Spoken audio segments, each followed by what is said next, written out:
Hello friends, welcome to my channel বৈদিক planet. কেমন আছেন আপনারা? আশা করি সবাই খুব ভালো আছেন, সুস্থ আছেন, শান্তিতে আছেন এবং যে যার নিজের জীবন আনন্দে অতিবাহিত করছেন।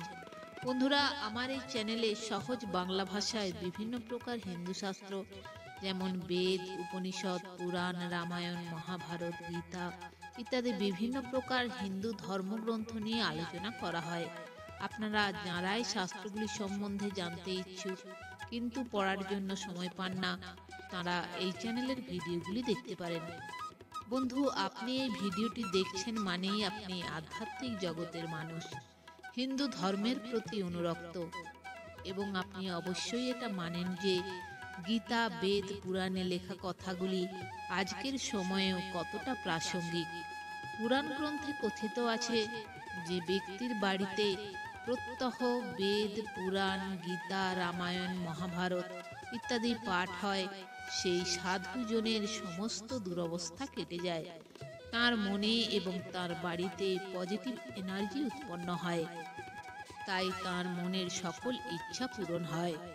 আপনিও যদি আপনার মনের সকল ইচ্ছা পূরণ করতে চান তাহলে অবশ্যই প্রত্যহ একবার করে ভিডিওগুলি স্কিপ না করে ধৈর্য সহকারে শুনুন এবং সেই পজিটিভ এনার্জির সাথে যুক্ত হওয়ার জন্য কমেন্ট বক্সে ওম শান্তি লিখুন এবং চ্যানেলটি অবশ্যই সাবস্ক্রাইব করে রাখুন এই ধরনের আরও নতুন নতুন ভিডিও পাওয়ার জন্য। বন্ধুরা, আপনারা অনেকেই ভিডিওগুলি দেখেন কিন্তু চ্যানেলটি সাবস্ক্রাইব করেন না বা সাবস্ক্রাইব করতে ভুলে যান। আপনাদের জানিয়ে রাখি, সাবস্ক্রাইব করতে কিন্তু কোনো টাকা পয়সা লাগে না। এই চ্যানেলে আপনারা যে ধরনের ভিডিও দেখেন তা কিন্তু খুবই রেয়ার, তাই চ্যানেলটি হারিয়ে গেলে খুঁজে পেতে অসুবিধে হবে। এই ধরনের ভিডিও কিন্তু আপনি আপনার সন্তানদের সাথেও দেখতে পারেন বা শেয়ার করতে পারেন তাদের সঠিক পথের দিশা দেখানোর জন্য। তো বন্ধুরা, আজকে আপনারা শুনবেন বৃহৎ নারদীয় পুরাণ থেকে গালব ঋষি ও তৎপুত্র ভদ্রশীলের উপাখ্যান। তাহলে আসুন শুরু করা যাক। গালব নামেতে মুনি ছিল আদিকালে, তাহার আশ্রম ছিল নর্মদার কূলে। অতি ধীর শান্ত ধর্মশীল তপধন, সদা সত্যবাদী তিনি হরিপরায়ণ। নর্মদার তীরে সেই অতীব সুন্দর, ফল ফুলে শোভে কত পাদপনিকর। নিরীহ শান্তশীল যত মৃগগণ, মনসুখে ইতস্তত করিছে ভ্রমণ। চারণ গন্ধর্ব যক্ষ সিদ্ধ বিদ্যাধরী, মনসুখে থাকে তথা নিবসতি করি। কন্দমূল ফলে পূর্ণ তথা কারবন, করিত বসতি তথা কত মুনিগণ। মহর্ষি গালব সেই দিব্য তপবনে, করিত বসতি সদা পুলকিত মনে। ধর্মকর্ম নানা রূপ করি অনুষ্ঠান, পরম সুখেতে রহে ঋষি মতিমান। কিছুদিন হেন মতে বাহিত হইলে, তাপস্যের ঘরে এক পুত্র জন্মিলে। ভদ্রশীল নামে খ্যাত হইল নন্দন, সেই পুত্র জাতিশ্বর ওহে মণিগণ। শৈশব হইতে শিশু নারায়ণ পরে, করিত পরম ভক্তি একান্ত অন্তরে। সখাগণে লীলাচ্ছলে লয়ে নিজ সনে, মৃত্তিকায় বিষ্ণু মূর্তি করি হৃষ্ট মনে। অর্চনা করিত শিশু হয়ে হৃষ্ট মন, দেখি তাহা তার যত বাল্য সখাগণ। সে পথের অনুগামী হয়ে বরাবরে, হরিগৃহ বিরচিয়া হরিষ অন্তরে। সর্বদা থাকিত তারা হরির পূজায়, সকলে পূজিয়া হইত আনন্দিত কায়। মৃন্ময় বিষ্ণুর কাছে গালব নন্দন, বলিত যে কথা মুখে করিয়া বন্দন। অখিল বিশ্বের হোক মঙ্গল বিধান, বলিতে সে কথা মুখে গালব সন্তান। সঙ্গে সঙ্গে সেই কালে সেই শিশুমতি, একাদশী সংকল্প করি যথাবিধি। প্রণাম করিত সদা দেব নারায়ণে, পুত্রের এরূপ কাণ্ড হেরিয়া নয়নে। অতীব বিস্মিত হয় গালব ধীমান, অঙ্কেতে তুলিয়া লয় আপন সন্তান। জিজ্ঞাসা করিল স্নেহে করিয়া চুম্বন, শুনো বাছা ভদ্রশীল আমার বচন, যথার্থই হও বাছা তুমি মহামতি, তোমার চরিত্র হেরি সুদুর্লভ অতি, যোগীর দুর্লভ ইহা নাহি কো সংশয়, হেরিয়া হৃদয়ে মম হয়েছে বিস্ময়, তব আচরণ হেরি আমার অন্তরে, জন্মিয়াছে কৌতূহল কহিনু তোমারে, চক্ষে আমি প্রতিদিন করি দর্শন, নারায়ণে তুমি নিত্য করহ পূজন, সকলের করো তুমি মঙ্গলানুষ্ঠান, পালো একাদশী ব্রত ওহে মতিমান, নির্মম নির্দ্বন্দ্ব শান্ত তুমি মহামতি, ভাগ্যবশে তোমা হেন লোভিনু সন্ততি, এ বয়সে এত গুণ পাইলে কোথায়, বলো বলো ওহে বাছা বলো হে আমায়, শৈশবে পরমা বুদ্ধি জন্মিল কেমনে,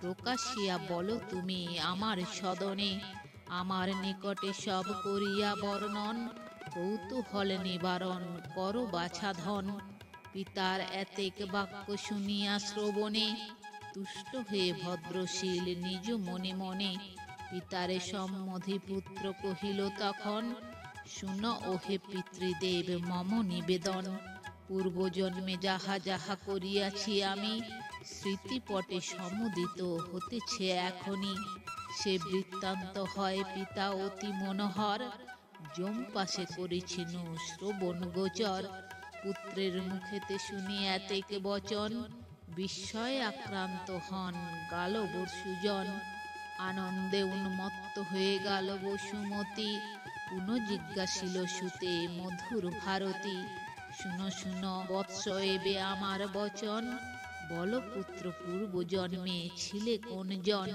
কি কথা বলিয়াছিল যম ধর্মরায়, বলো বাছা সেই কথা বলো হো আমায়, পিতার এতেক বাক্য করিয়া শ্রবণ, অকপটে ভদ্রশীল কহিল তখন, নিবেদন ওগো পিতা তোমার গোচরে, জন্মেছিনু পুরাকালে সোম বংশ পরে, মহামুনি দত্তাত্রেয় বিদিত ভুবন, তাহার আদেশ শিরে করিয়া ধারণ, ধারণ করিয়াছিনু বর্ষ কীর্তি নাম, সসাগরা ধরা আমি সুখে পালিতাম, লক্ষ বর্ষ করেছিনু ধরণী শাসন, করেছিনু বহুবিধ ধর্ম আচরণ, অধর্ম বহুবিধ করেছিনু আমি, থাকিতাম কুসঙ্গেতে দিবস যামিনী, সর্বদা পাষণ্ড শনে করি বিচরণ, পরিণু পাষণ্ড হয়ে ওহে মহাত্মন, তাই পূর্ব জনমের যত পুণ্যচয়, ক্রমে ক্রমে ওহে পিত হয়ে যায় ক্ষয়, এমনই নিতান্ত পাপী হইলাম আমি, কুসঙ্গেতে থাকিতাম দিবস যামিনী, বেদমার ক্রমে ক্রমে করি বিসর্জন, সর্বযজ্ঞ নষ্ট কইনু ওহে ভগবন, হইনু প্রবৃত্ত নানা পাপ আচরণে, দেশের নৃপতি আমি বুঝিতেছ মনে, নিজে রাজা পাপাচারী যদি কভু হয়, দুর্বৃত্ত হইয়া ওঠে কাজে প্রজাচয়, আমার দুষ্কর্ম সদা করি দর্শন, পাপ কর্মা হইল ক্রমে যত প্রজাগণ, প্রজারা করিত যত পাপ অনুষ্ঠান, ষষ্ঠাংশ তাহার আসি মম বিদ্যমান, আমার পাপের সহ মিলিত হইল, অতএব পাপ মম বাড়িয়া উঠিল, এরূপে বিবিধ পাপ করি আচরণ, অবধান অনন্তর অপূর্ব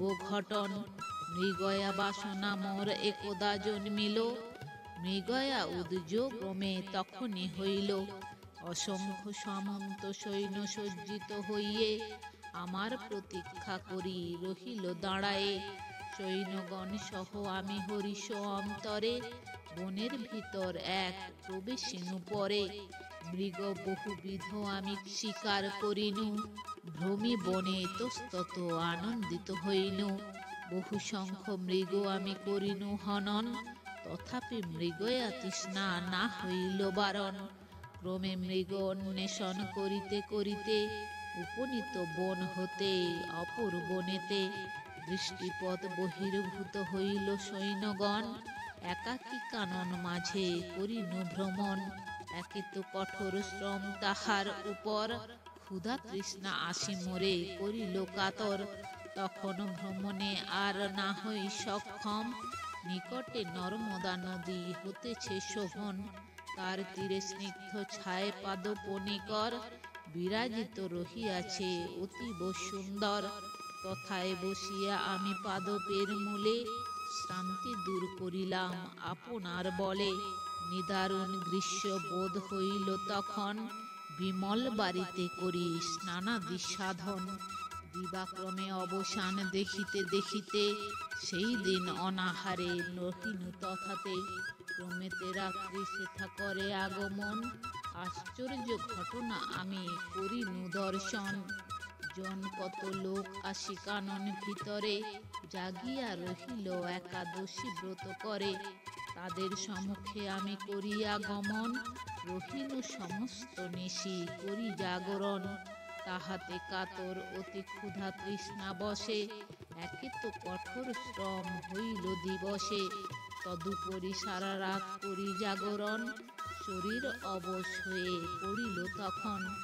জীবনী শক্তির হ্রাস হইয়া আসিল, দেখিতে দেখিতে প্রাণ বাহির হইল। সেই অবস্থায় আমি ত্যাজিনু জীবন, শুনো তারপর কি হয় ঘটন। তো বন্ধুরা, আজ এই পর্যন্তই। ভিডিওটি যদি ভালো লেগে থাকে তাহলে লাইক কমেন্ট শেয়ার করে আপনার প্রিয় মানুষদেরও দেখার সুযোগ করে দেবেন, এবং এই ধরনের ভিডিও আরও দেখার জন্য চ্যানেলটি সাবস্ক্রাইব করে পাশে থাকা বেল আইকনটি প্রেস করে দেবেন পরবর্তী ভিডিও নোটিফিকেশন পাওয়ার জন্য। সবাই ভালো থাকবেন, সুস্থ থাকবেন, আনন্দে থাকবেন।